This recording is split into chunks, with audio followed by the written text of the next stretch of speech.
কৃষক ভাইয়েরা, আপনারা দেখছেন এখানে সামনে যে চারাতে দেখছেন সেটা হচ্ছে গিয়ে তরমুজের সূর্যডিম 20 পাতা কোম্পানির, এবং সাথে এখানে আছে একটা চাইনিজ কোম্পানির গোল্ডেন কিং।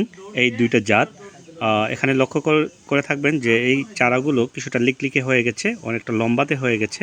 তার কারণ যে এখনকার যে আবহাওয়া, আকাশে সূর্যের দেখা নাই, প্রায় 3-4 দিন যাবৎ শুধু বৃষ্টি। সেই কারণে এটা রৌদ্রের কন্টাক্টে না আসাতে এটা লিকলিকে হয়ে যায়। সেজন্য খেয়াল করবেন যে আপনারা আবহাওয়া ঠিক হওয়ার পরে আপনারা এই সিডলিংটা করবেন।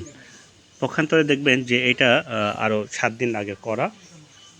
হ্যাঁ, এখানে 20 পাতারই লিয়েনা এবং এখানে সূর্যদ্বীপ, এই দুইটা চারা এখানে বসানো হয়েছে।